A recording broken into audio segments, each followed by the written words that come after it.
ಭಾರತೀಯ ಸಂವಿಧಾನದ ಬಗ್ಗೆ ಮತ್ತು ಕೇಂದ್ರ ಸರ್ಕಾರ ಈಗ ಪ್ರಸ್ತಾಪ ಮಾಡಿರ್ತಕ್ಕಂಥ ಕೆಲವು ವಿಚಾರಗಳು ಇವತ್ತು ದೇಶದಲ್ಲಿ ಚರ್ಚಾಸ್ಪದವಾಗಿದೆ.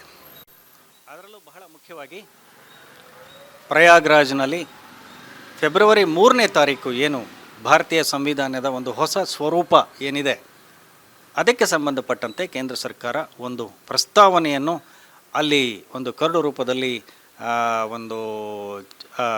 ರೂಪದಲ್ಲಿ ಅಲ್ಲಿ ಮಂಡನೆ ಮಾಡಲಿಕ್ಕೆ ಮುಂದೆ ಹೊರಟಿರ್ತಕ್ಕಂಥದ್ದು ಇವತ್ತಿನ ಒಂದು ಚರ್ಚಾಸ್ಪದವಾಗಿರ್ತಕ್ಕಂಥ ವಿಚಾರ. ಭಾರತೀಯ ಸಂವಿಧಾನಕ್ಕೆ ಅದರದ್ದೇ ಆದಂಥ ಒಂದು ಸ್ವರೂಪ ಮತ್ತು ಮಹತ್ವ ಮತ್ತು ಒಂದು ವೈಶಿಷ್ಟ್ಯ ಇದೆ ಅಂತ ನಾವು ಹೇಳಬೇಕು. ಭಾರತದ ಸಂವಿಧಾನ ಕೇವಲ ಒಂದು ಜಾತಿ ಅಥವಾ ಒಂದು ವರ್ಗ ಮತ್ತು ಒಂದು ಕೋಮಿಗೆ ಒಂದು ಸೀಮಿತವಾಗಿರ್ತಕ್ಕಂಥ ಒಂದು ಸಂವಿಧಾನ ಅಲ್ಲ. ಹಾಗಾಗಿ ನಾವು 1947ರ ಸ್ವಾತಂತ್ರ್ಯದ ನಂತರ ಏನು ಒಂದು ಸಂವಿಧಾನವನ್ನು ನಾವು ಅಳವಡಿಸ್ಕೋಬೇಕು ಅಂತಕ್ಕಂಥ ಒಂದು ವಿಚಾರ ಬಂದಾಗ ನಮ್ಮ ಕಾನ್ಸ್ಟಿಟ್ಯೂಯೆಂಟ್ ಅಸೆಂಬ್ಲಿ ಅಂತಕ್ಕಂಥದ್ದು ಏನಿತ್ತು 1947ರಿಂದ 49ರವರೆಗೂ ಏನು ಒಂದು ಪ್ರಕ್ರಿಯೆ ನಡೆಸಿ ಒಂದು ಸಂವಿಧಾನನ ರೂಪಿಸಿದೆ, ಆ ಸಂವಿಧಾನದ ಮೂಲ ಆಶಯಗಳಿಗೆ ಸ್ವಲ್ಪ ತದ್ವಿರುದ್ಧವಾದ ರೀತಿಯಲ್ಲಿ ಅಥವಾ ಅದಕ್ಕೆ ಪ್ರತಿಯಾದ ರೀತಿಯಲ್ಲಿ ಇವತ್ತು ಸಂವಿಧಾನ ಮಂಡನೆಯಾಗ್ತಕ್ಕಂಥ ಕೆಲವು ಪ್ರಸ್ತಾವನೆಗಳು ಇವತ್ತು ಕೇಂದ್ರ ಸರ್ಕಾರದ ಮುಂದೆ ಇದೆ ಅಂತಕ್ಕಂಥದ್ದು ಸ್ಪಷ್ಟವಾಗಿ ನಮಗೆ ಕಾಣ್ತಾ ಇದೆ. ಈಗಾಗಲೇ ಇದ್ರ ಬಗ್ಗೆ ಪರವಿರೋಧವಾದಂಥ ಕೆಲವು ಚರ್ಚೆ ಮತ್ತು ವ್ಯಾಖ್ಯಾನಗಳು ಶುರುವಾಗಿದೆ ಅನ್ನೋದು. ಹಾಗಾದರೆ ಭಾರತೀಯ ಸಂವಿಧಾನದ ಒಂದು ಮೂಲ ಆಶಯಗಳಿಗೆ ಧಕ್ಕೆ ಬರುತ್ತಾ? ಇದು ಬಹಳ ಮುಖ್ಯ ಆಗುತ್ತೆ. ಯಾಕೆಂತ ಹೇಳಿದ್ರೆ ನಮಗೆ ಸುಪ್ರೀಂ ಕೋರ್ಟ್ ಕೊಟ್ಟಿರ್ತಕ್ಕಂಥ ಒಂದು ಮಹತ್ತರವಾದಂಥ ಒಂದು ತೀರ್ಮಾನವನ್ನು ನಾವು ಇಲ್ಲಿ ಉಲ್ಲೇಖ ಮಾಡಲೇಬೇಕಾಗತ್ತೆ.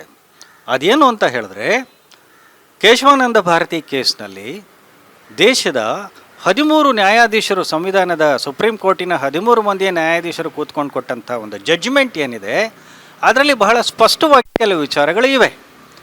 ಏನೇ ಆದರೂ ಕೂಡ ಪಾರ್ಲಿಮೆಂಟಿಗೆ, ದೇಶದ ಸಂಸತ್ತಿಗೆ, ದೇಶದ ಸಂವಿಧಾನದ ಕೆಲವು ಅಂಶಗಳನ್ನು ಬದಲಾವಣೆ ಮಾಡುವಂತಹ ಅಧಿಕಾರವಿದ್ದರೂ ಬೇಸಿಕ್ ಸ್ಟ್ರಕ್ಚರನ್ನು ಅಥವಾ ಮೂಲ ಸಂವಿಧಾನದ ತತ್ವಗಳನ್ನು ಬದಲಾಯಿಸುವ ಹಾಗಿಲ್ಲ ಅಂತಕ್ಕಂಥದ್ದು ಒಂದು ಪ್ರಮುಖವಾದಂಥ ಸಂಗತಿ.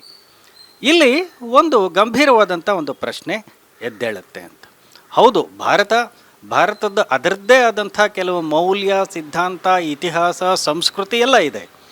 ಭಾರತದ ಸಂವಿಧಾನ ಜಾರಿಯಾಗುವ ಮುನ್ನ ಭಾರತ ದೇಶದಲ್ಲಿ ಉತ್ತಮವಾದಂಥ ಒಂದು ನ್ಯಾಯಿಕ ಪದ್ಧತಿ ಇತ್ತು, ಉತ್ತಮವಾದಂಥ ಒಂದು ಸಂವಿಧಾನ ಇತ್ತು. ಎಲ್ಲ ರೀತಿಯಾದಂಥ ಒಂದು ಸಂವಿಧಾನಗಳಿಗೆ ಪೂರಕವಾಗಿರ್ತಕ್ಕಂಥ ಅಂಶಗಳು ಇಲ್ಲಿದೆ ಅಂತಕ್ಕಂಥದ್ರಲ್ಲಿ ಯಾವುದೇ ರೀತಿಯಾದಂಥ ಒಂದು ವಿವಾದ ಇಲ್ಲ. ಯಾಕೆಂತ ಹೇಳಿದ್ರೆ ಭಾರತದ ಸಂವಿಧಾನ ಆದರೂ, ನಾವೀಗ ಅಳವಡಿಸ್ಕೊಂಡಿರ್ತಕ್ಕಂಥ ಸಂವಿಧಾನ ಆದರೂ ನಾವು ಎಲ್ಲಿಂದ ಪಡೆದಿದ್ದದು ಅನ್ನೋದು. ಒಂದು ಕಡೆ ನೋಡಿದಾಗ ನಾವು ಅಮೆರಿಕದ ಕೆಲವು ಅಂಶಗಳನ್ನು ತಗೊಂಡಿರ್ತೇವೆ, ಇನ್ನೊಂದು ಕಡೆ ನೋಡಿದಾಗ ಕೆಲವು ಇಂಗ್ಲೆಂಡಿನ ಬ್ರಿಟನ್ನಿನ ಪಾರ್ಲಿಮೆಂಟ್ ಏನಿದೆ, ಇಂಗ್ಲೆಂಡ್ ಪಾರ್ಲಿಮೆಂಟನ್ನು ನಾವು ಕೆಲವೊಂದಷ್ಟು ಅಂಶಗಳನ್ನು ತಗೊಂಡಿದ್ದೇವೆ. ಇನ್ನೊಂದಷ್ಟು ನೋಡಿದಾಗ ನಾವು ಫ್ರಾನ್ಸಿನ ಕೆಲವು ಅಂಶಗಳನ್ನು ನಾವು ತಗೊಂಡಿದ್ದೇವೆ. ಇನ್ನೊಂದಷ್ಟು ನಮ್ಮ ಸಂವಿಧಾನ ನೋಡಿದಾಗ ಆಸ್ಟ್ರೇಲಿಯಾ ಮತ್ತು ಬೇರೆ ದೇಶಗಳ ಸಂವಿಧಾನಗಳನ್ನು ಕೆಲವು ಅಂಶಗಳನ್ನೆಲ್ಲ ತೆಗೆದುಕೊಂಡು ನಾವು ನಮ್ಮದೇ ಆದಂಥ ಒಂದು ಸಂವಿಧಾನವನ್ನು ನಾವು ರಚಿಸ್ಕೊಂಡಿದ್ದೇವೆ. ನಿಜ, ಅದು ಜಾರಿಯಲ್ಲಿದೆ, ನಿಜ.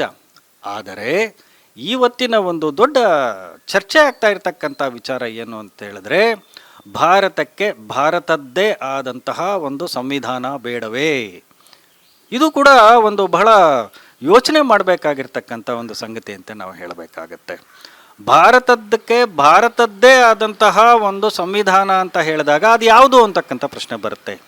ಅದರಲ್ಲಿ ಮೌಲಿಕ ಸಂಗತಿಗಳಿದೆ, ಅದರಲ್ಲಿ ಐತಿಹಾಸಿಕ ಸಂಗತಿಗಳು ಅಡಗಿರುತ್ತೆ, ಅದರಲ್ಲಿ ಬಹಳಷ್ಟು ವಿಚಾರಗಳಿದೆ. ಈಗ ಚಾಣಕ್ಯ ಅಂತಂದರೆ ಕೌಟಿಲ್ಯ ಭಾರತದ ಒಬ್ಬ ದೊಡ್ಡ ಚಾಣಾಕ್ಷ, ಬುದ್ಧಿಜೀವಿ, ವಿಚಾರವಂತ, ತರ್ಕಶೀಲ, ಪಂಡಿತ, ವಿದ್ವಾಂಸ. ಬಹಳಷ್ಟು ವಿಚಾರಗಳಲ್ಲಿ ಚಾಣಕ್ಯ ಬಂದಿರತಕ್ಕಂಥ ಒಂದು ಕೌಟಿಲ್ಯ ಅಂತಕ್ಕಂಥ ತಕ್ಷಣ ನಾವು ಅರ್ಥಶಾಸ್ತ್ರಕ್ಕೆ ಮಾತ್ರ ಸೀಮಿತ ಮಾಡಲಿಕ್ಕೆ ಸಾಧ್ಯ ಇಲ್ಲ. ಕೌಟಿಲ್ಯ ಒಬ್ಬ ರಾಜಪುರೋಹಿತ, ಸಲಹೆಗಾರ ಇದ್ದ.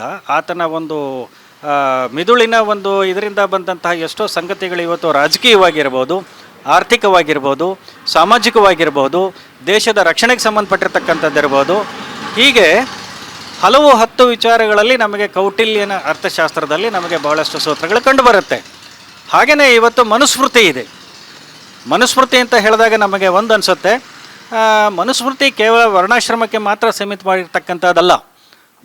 ಮನುಸ್ಮೃತಿನಲ್ಲಿ ಪುರುಷರು ಮತ್ತು ಮಹಿಳೆಯರು ಮತ್ತು ಸಮಾಜ, ಹಕ್ಕುಗಳು, ವಿವಾಹ ಮತ್ತು ಬೇರೆ ಬೇರೆಯಾದಂಥ ಕೆಲವು ಹಕ್ಕುಗಳ ಬಗ್ಗೆ, ಮತ್ತು ಅವರವರ ಕರ್ತವ್ಯಗಳ ಬಗ್ಗೆ, ಮತ್ತು ಆಸ್ತಿ ಹಕ್ಕುಗಳ ಬಗ್ಗೆ, ಮತ್ತು ಮಹಿಳೆಯರ ಆಸ್ತಿ ಹಕ್ಕುಗಳ ಬಗ್ಗೆ, ಇವೆಲ್ಲವೂ ಕೂಡ ಅದರಲ್ಲಿ ಬಹಳಷ್ಟು ಚರ್ಚೆ ಆಗಿರ್ತಕ್ಕಂಥ ವಿಚಾರಗಳು ಇವೆ.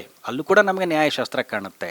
ಹಾಗೆಯೇ ಮಿತಾಕ್ಷರ ಇದೆ, ಹಾಗೆಯೇ ಯಾಜ್ಞವಲ್ಕನ ಸೂತ್ರಗಳಿವೆ, ಹಾಗೆಯೇ ಜೀಮೂತ ವಾಹನ ಹೇಳಿರ್ತಕ್ಕಂಥ ಕೆಲವು ದಯಾಭಾಗ್ನ ಕೆಲವು ಎಷ್ಟೋ ವಿಚಾರಗಳಿವೆ.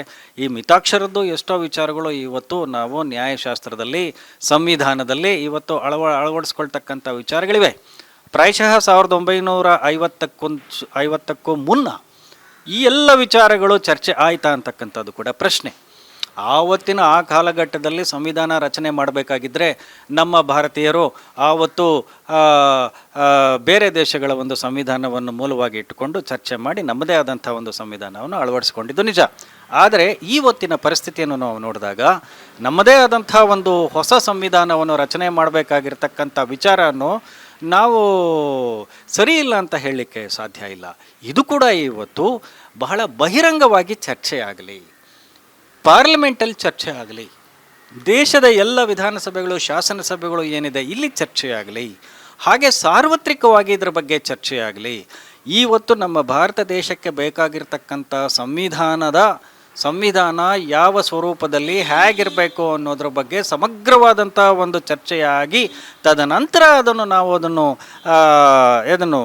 ಅದಕ್ಕೆ ಸಮ್ಮತಿ ಅಥವಾ ನಮ್ಮ ಪಾರ್ಲಿಮೆಂಟ್ ಅದಕ್ಕೆ ಸಮ್ಮತಿ ಕೊಟ್ಟರೆ ಅದಕ್ಕೆ ಒಂದು ಅರ್ಥ ಇರುತ್ತೆ ಅಂತಕ್ಕಂಥ ಒಂದು ವಿಚಾರ ನಾವಿಲ್ಲಿ ತಿಳ್ಕೋಬೇಕು. ಇದಕ್ಕಿಂತ ಭಾಳ ಮುಖ್ಯವಾಗಿ 2000 ಇಸ್ವಿಯಲ್ಲಿ ನಮ್ಮ ಕಾನ್ಸ್ಟಿಟ್ಯೂಷನಲ್ ರಿವ್ಯೂ ಅಂತ ಹೇಳಿದಾಗ ಏನು ಬಂತು, ಸಂವಿಧಾನದ ಪರಾಮರ್ಶೆ ಮಾಡಬೇಕು ಅಂತಕ್ಕಂಥ ಒಂದು ವಿಚಾರ ಬಂದಾಗ ನಮ್ಮ ದೇಶದ ಸುಪ್ರೀಂ ಕೋರ್ಟಿನ ನಿವೃತ್ತ ಮುಖ್ಯ ನ್ಯಾಯಾಧೀಶರಾಗಿರ್ತಕ್ಕಂತಹ ಜಸ್ಟಿಸ್ MN ವೆಂಕಟಾಚಲಯ್ಯ ಅವರ ನೇತೃತ್ವದಲ್ಲಿ ಒಂದು ಸಂವಿಧಾನದ ಪರಾಮರ್ಶೆ ಸಮಿತಿ ಒಂದು ರಚನೆ ಆಯಿತು. ಸಂವಿಧಾನದ ಪರಾಮರ್ಶೆ ಸಮಿತಿ ಕೆಲವೊಂದಷ್ಟು ತಿದ್ದುಪಡಿಗಳನ್ನು ಮಾಡಬೇಕಾಗುತ್ತೆ ಅಂತ ಕೂಡ ಶಿಫಾರಸು ಮಾಡಿದ್ದು ನಿಜ. ಆದರೆ ಕಾರಣಾಂತರಗಳಿಂದ ಆ ಸಂವಿಧಾನದ ಪರಾಮರ್ಶೆ ಕಾನ್ಸ್ಟಿಟ್ಯೂಷನಲ್ ರಿವ್ಯೂ ಮಾಡಬೇಕು ಅಂತ ಏನು MN ವೆಂಕಟಾಚಲಯ್ಯ ಅವರು ಕೊಟ್ಟಿರ್ತಕ್ಕಂಥ ಒಂದು ವರದಿ ಮತ್ತೆ ಒಂದು ಹೆಚ್ಚಿನ ಒಂದು ಇದನ್ನು ಮಹತ್ವ ಅದು ಪಡೆದುಕೊಳ್ಳಿಲ್ಲ ಅಂತ ನಮಗೆ ಇಲ್ಲಿ ಕಾಣ್ತಾ ಇದೆ.